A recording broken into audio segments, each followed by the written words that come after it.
The Wi-Fi is down. The printer is blinking. And somewhere in the kitchen, a boomer is holding a remote like it personally betrayed the family. Technology confusion survives because old confidence travels well, especially when the machine is smaller, flatter, quieter, and somehow more complicated than the one from 1987. But when every device gets translated through office habits, cable TV logic, and appliance instincts, what exactly comes out of people's mouths? By the end of this file, the jokes get less random and a lot more revealing. 1.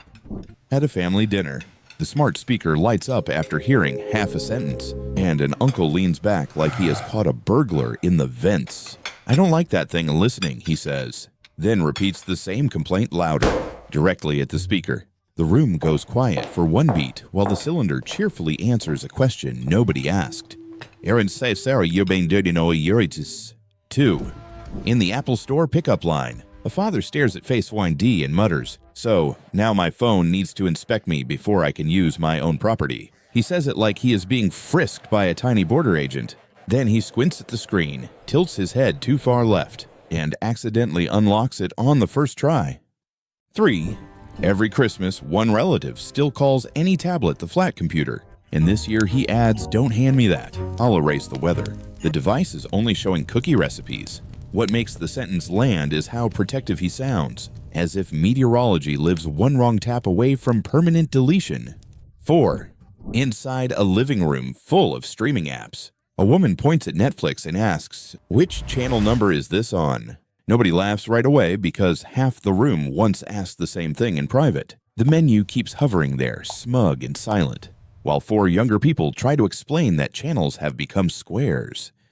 5. When the family group chat starts buzzing during church, a grandfather pulls out his phone, watches the screen light up, and says, "Why is this thing vibrating like it's angry?" It is a harmless notification from the pharmacy, but the phrase gives the phone a whole emotional interior, which somehow makes everyone forgive the ringtone he still has at full volume. 6.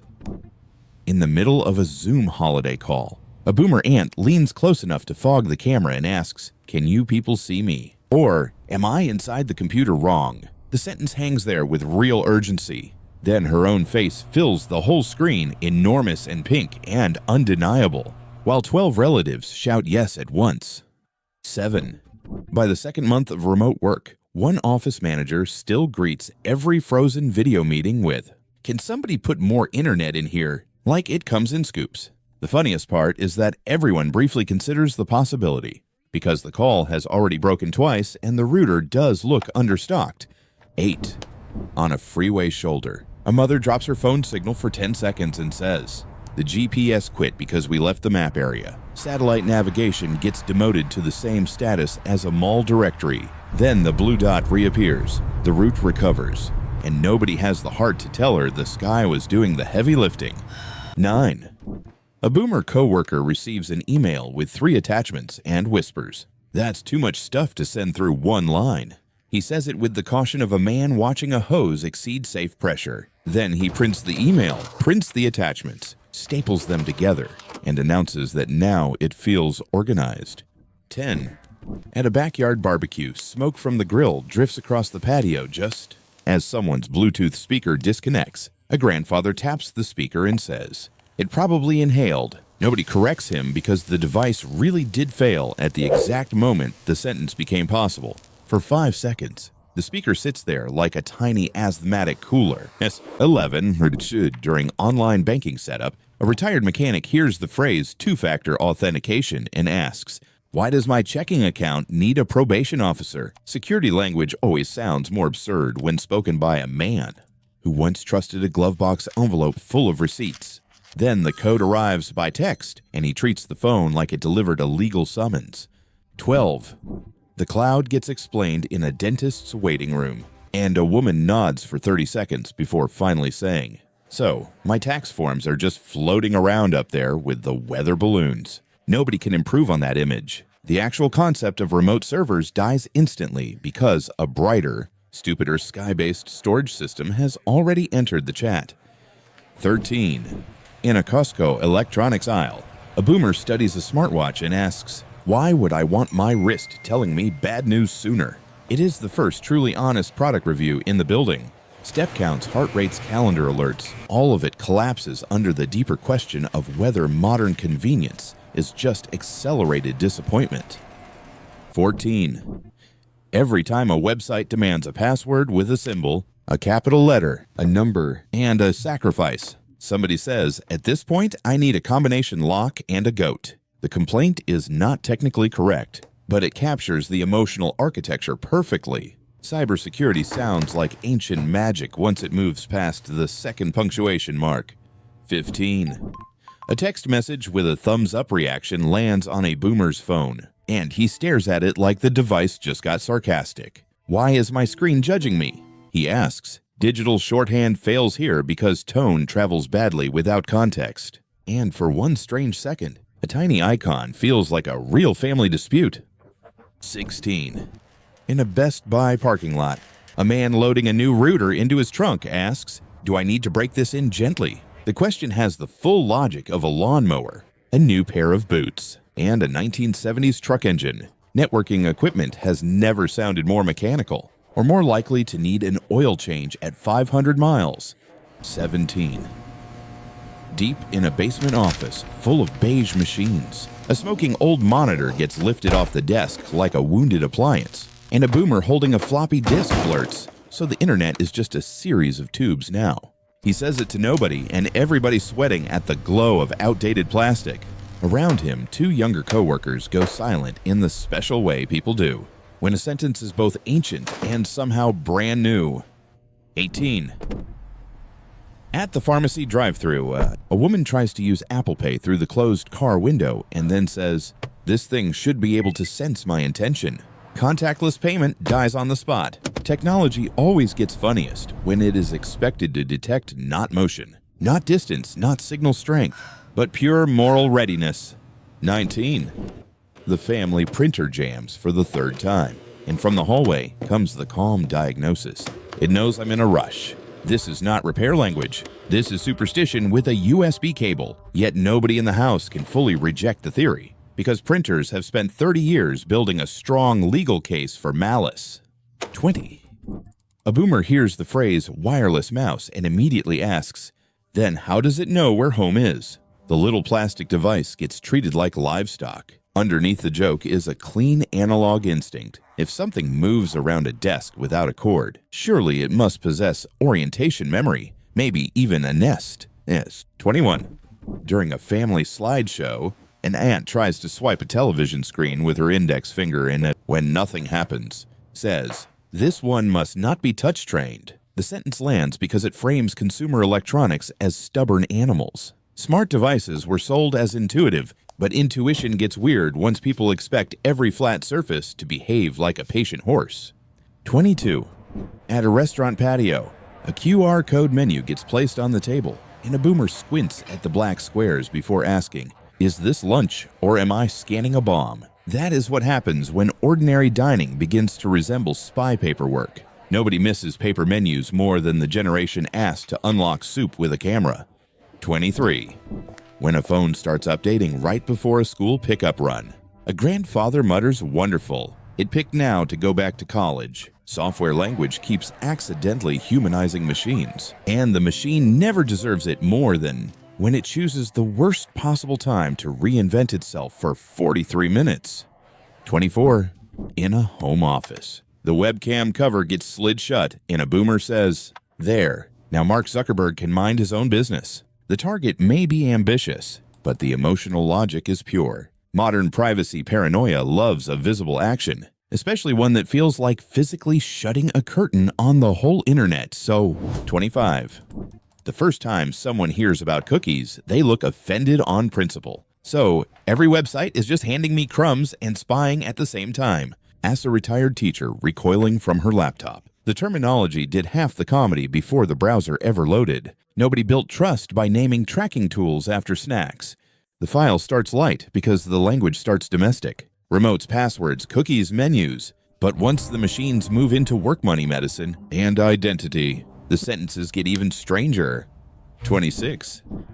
At a bank kiosk, a boomer trying to deposit a check through the app lines up the camera, snaps the photo, and asks, now where does the money wait while it travels? Digital transfer becomes a tiny airport in his head. You can almost picture the check sitting in a plastic chair near gate B12. 27. Why do I need a password for the thermostat? Comes from a kitchen where the smart home has crossed the line into personal insult. Climate control used to involve one beige dial and a family argument. Now it arrives with login credentials, firmware updates, and the unsettling suggestion that even the heat requires account management. 28. During a telehealth call, a boomer patient gets asked to adjust camera lighting and replies, if this doctor needs better angles, I should be getting paid. A whole medical appointment collapses into accidental performance critique. Remote convenience has many benefits, but it also creates the unforgettable moment when basic healthcare starts sounding like headshot preparation. 29. 3 adults gather around a frozen laptop, and the oldest among them says, hit escape harder. Keyboard commands become physical discipline in older hands. The logic is ancient and beautiful. If a machine will not respond to language, maybe it will respond to emphasis. The poor escape key ends up carrying emotional labor far beyond its design. 30. On a neighborhood Facebook thread, a boomer posts, please stop putting politics in my feed, directly under the 5th political meme he has shared that morning.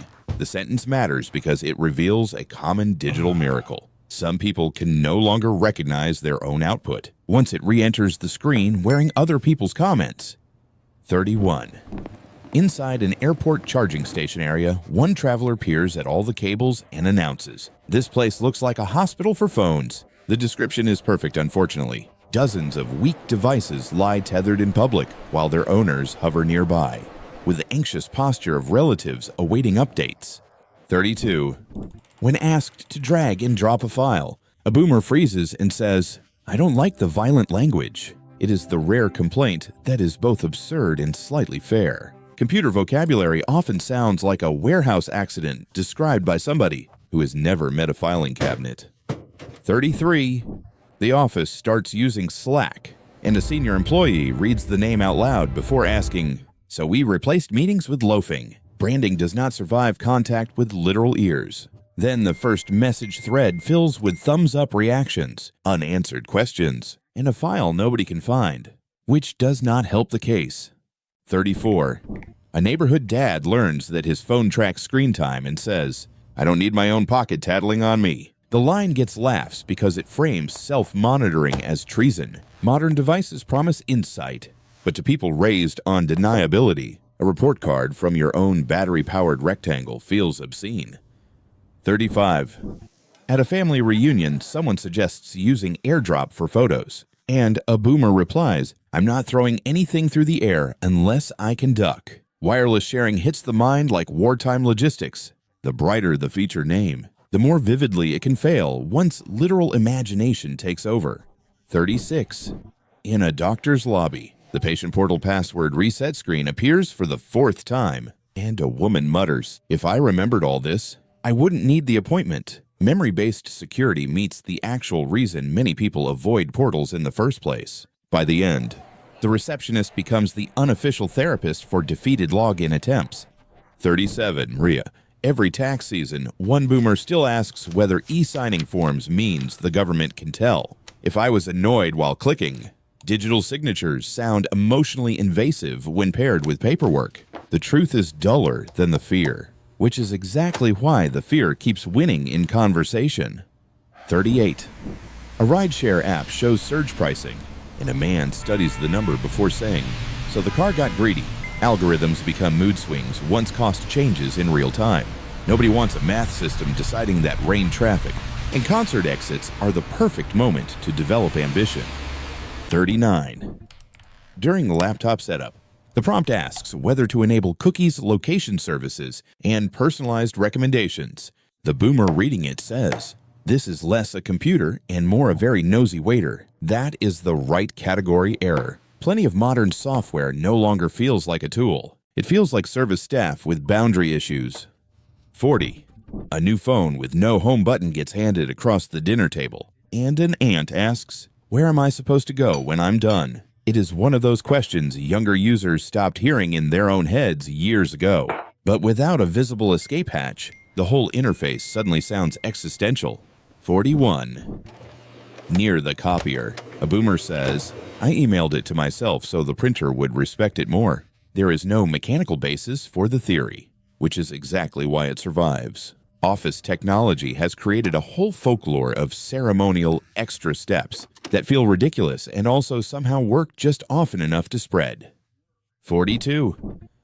When an online article hits a paywall, a grandfather leans back and says, the newspaper has become a bouncer. The line instantly explains the emotional shift from print subscription to digital gatekeeping. One moment you are seeking weather and local corruption. The next you're getting velvet roped by a headline. 43. Innocent subordinate. Inside a minivan, voice navigation mispronounces a street name and a boomer snaps. Then why is she so confident? Machine authority sounds funniest when it is wrong in a smooth tone. People will forgive error. What they cannot forgive is error delivered with the self-esteem of a valedictorian. 44. It's the first time a boomer sees a robot vacuum mapping a room. He says, so now dirt gets audited before removal. That is better than the actual product description. Home cleaning technology has achieved peak modernity by turning crumbs into data points and furniture legs into border disputes. 45.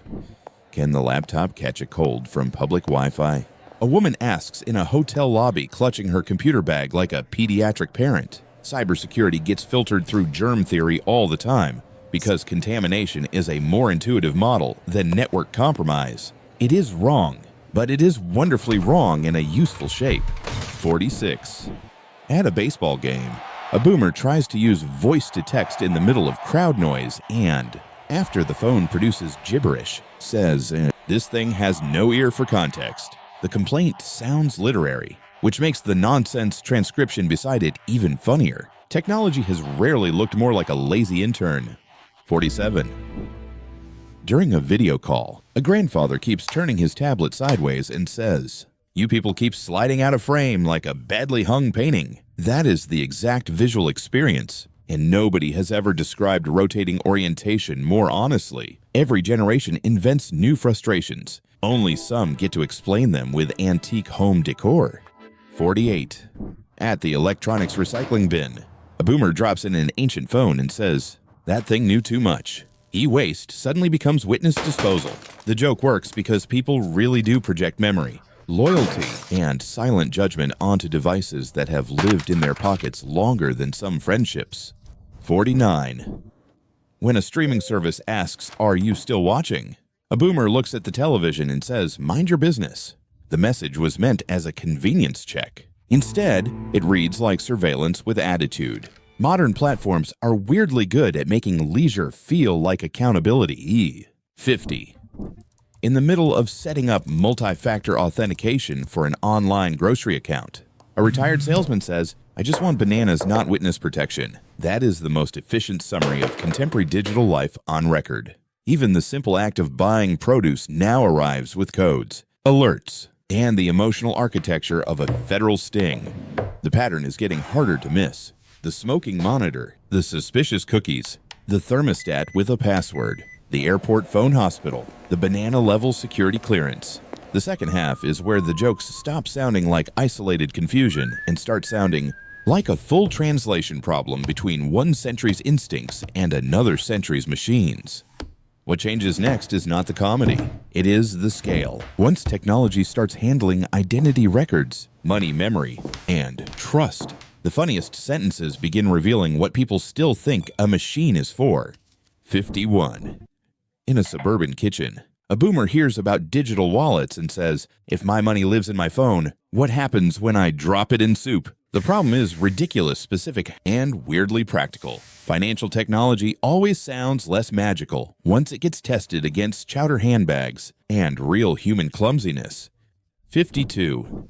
Asked to scan a document, one man places the paper over his phone camera and says, do I need to hold it still so it can read? The app is doing optical recognition, but the sentence turns the phone into a schoolchild sounding out syllables. Nobody corrects him because, honestly, it does look like studying.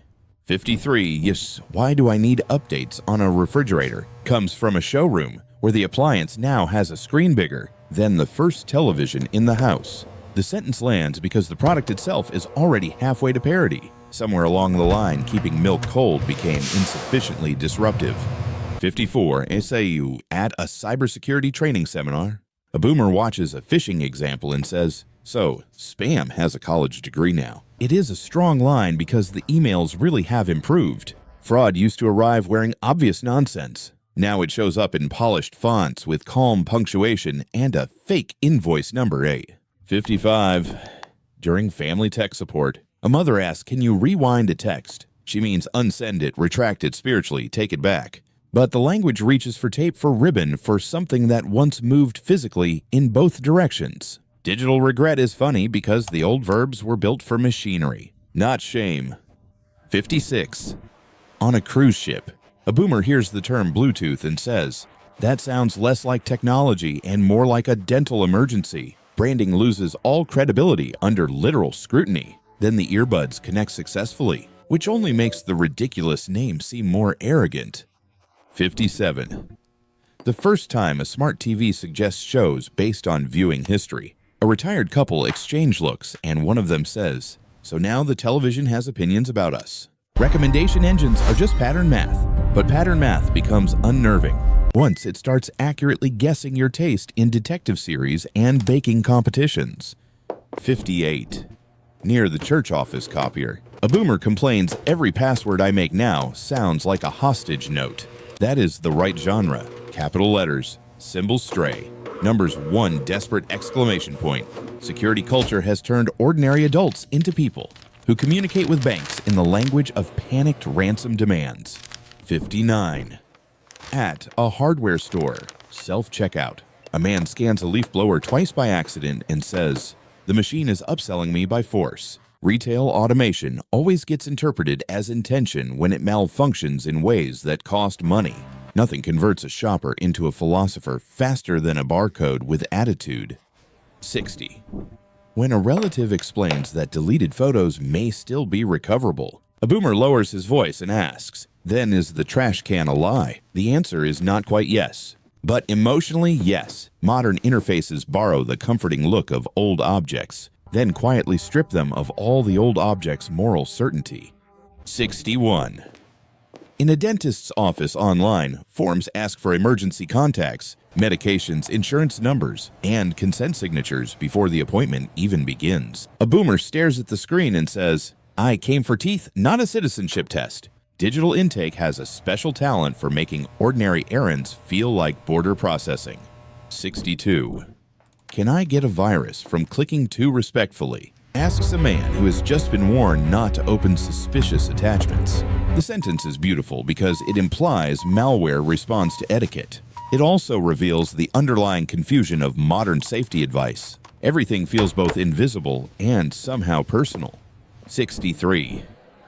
On a group vacation, a boomer sees everyone taking photos of dinner before eating and says, "The food now has to pass an audition." That is not even criticism anymore. It is accurate anthropology. Screens turned one hot plate of pasta into a temporary press conference with garnish. 64. A woman trying to use a streaming stick in a hotel television says, "Why does every screen need its own little lawyer?"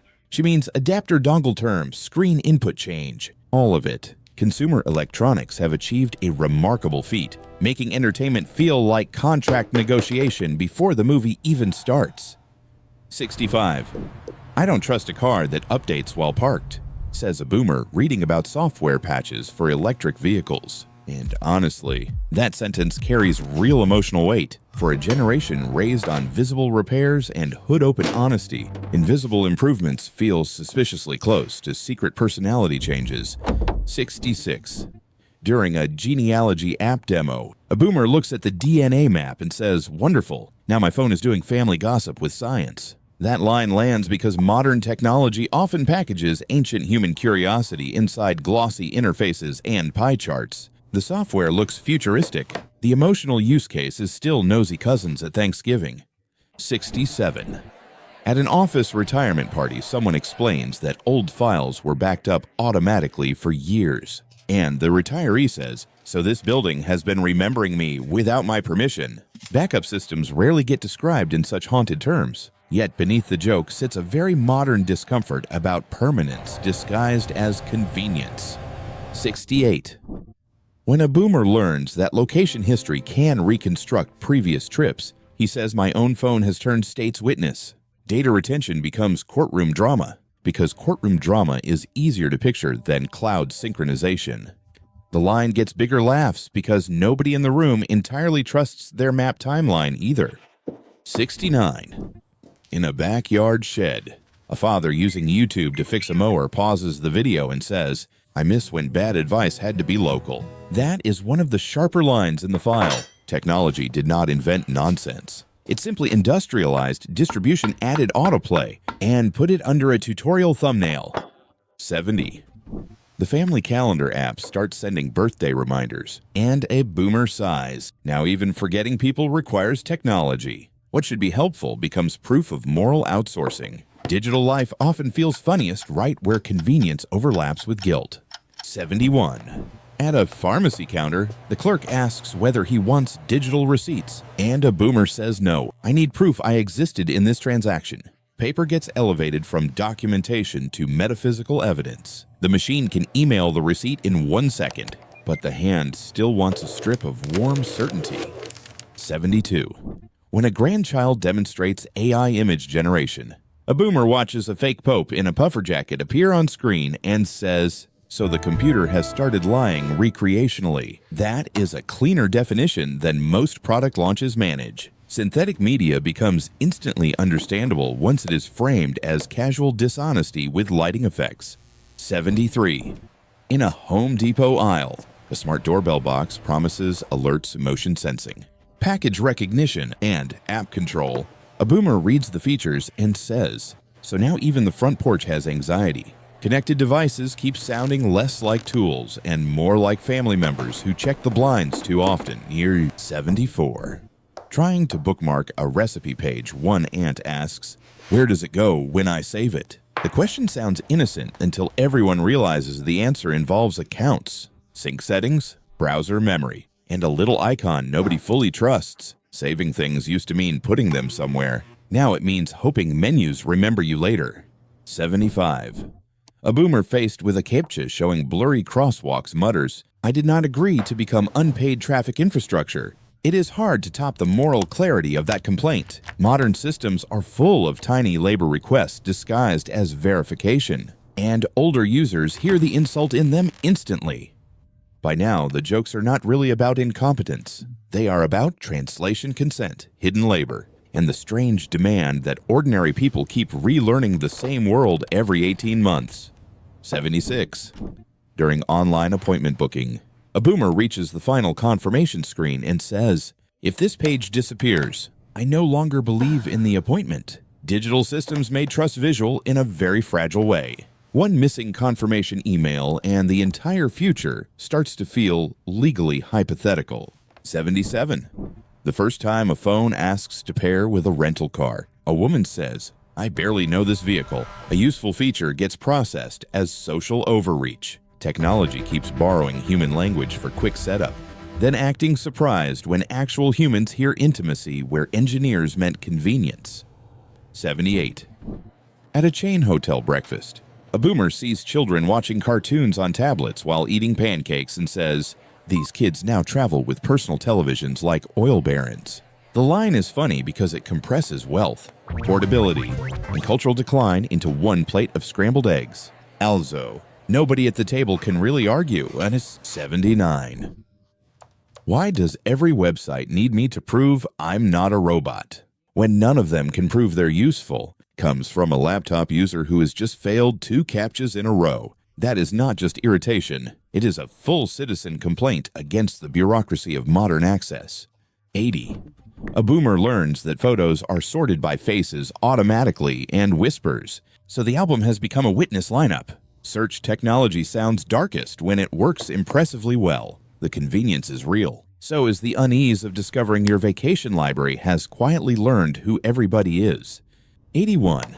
In a suburban garage, a smart garage door app fails to respond, and the homeowner says, I would like to return to the era when the wall button was not having feelings. That is the core of a lot of modern frustration. Reliability used to look dumb and obedient. Innovation often looks moody and well-reviewed.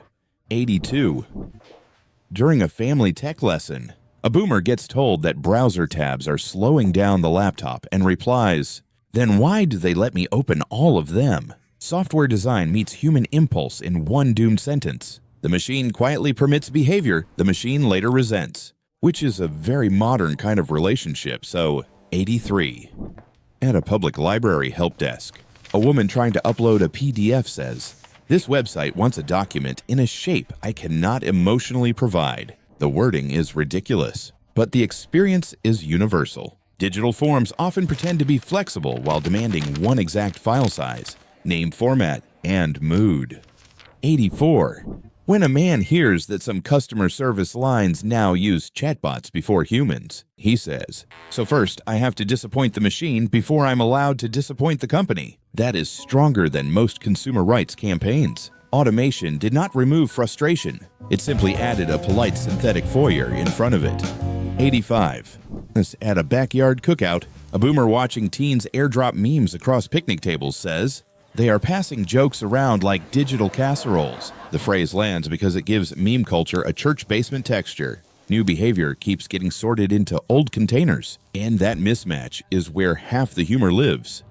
86. A boomer opening a laptop camera shutter sticker says, "I know it's paranoid, but so was locking the front door in 1974. That one gets laughs because it is both silly and not fully dismissible. Modern privacy habits thrive in the zone where precaution and performance overlap too neatly to separate. 87.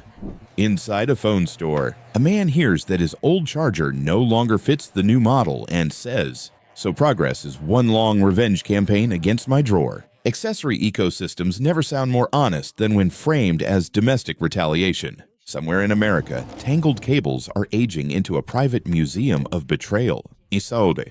88.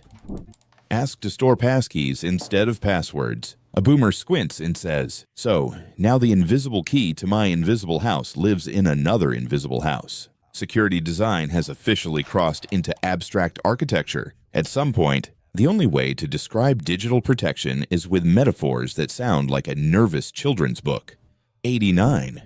At a family birthday, the smart photo frame cycles through cloud-synced pictures and a grandmother says, "This thing remembers harder than I do." The room laughs, then quiets a little. Some technology jokes carry a small shadow behind them, especially when memory shifts from private effort to automatic display. 90. When told that his refrigerator can alert him if the door is left open, a boomer says, "If the fridge starts criticizing my habits, it can start paying utilities." That line closes the consumer arc nicely. Everything is becoming smart, and smart increasingly means licensed to comment on your behavior. The machine no longer just stores, prints, plays, or calls. It watches, predicts nags, logs, verifies, recommends, syncs, remembers, and occasionally tattles. That is why the jokes keep getting better. It sounds like Venowardo. 91. In a grocery parking lot, a boomer hears that store loyalty apps track shopping patterns and says, "So my yogurt preferences now qualify as intelligence gathering." The sentence is funny because the scale is so petty and the surveillance is so ordinary. Modern data collection often feels most absurd right where it becomes routine. 92. A man asked to accept software terms on a treadmill touchscreen says, "I am here to walk, not ratify a treaty." Exercise equipment has no business behaving like international law, and yet there it is demanding consent before incline. The more trivial the activity, the funnier the paperwork-shaped friction becomes. 93. At a coffee shop, mobile ordering sends a customer to the wrong pickup shelf, and a boomer mutters, "We taught the machine my name, and it still can't find me." Digital personalization always promises intimacy and then delivers mild clerical disrespect. Nothing exposes the gap faster than a lukewarm latte with the wrong label. 94. During online check-in for a doctor's visit, a woman says every app wants me to build a relationship before it will let me do an errand. That is a clean summary of account culture. We used to buy, book read, and leave. Now every transaction requests a profile preferences, alerts, and long-term emotional commitment.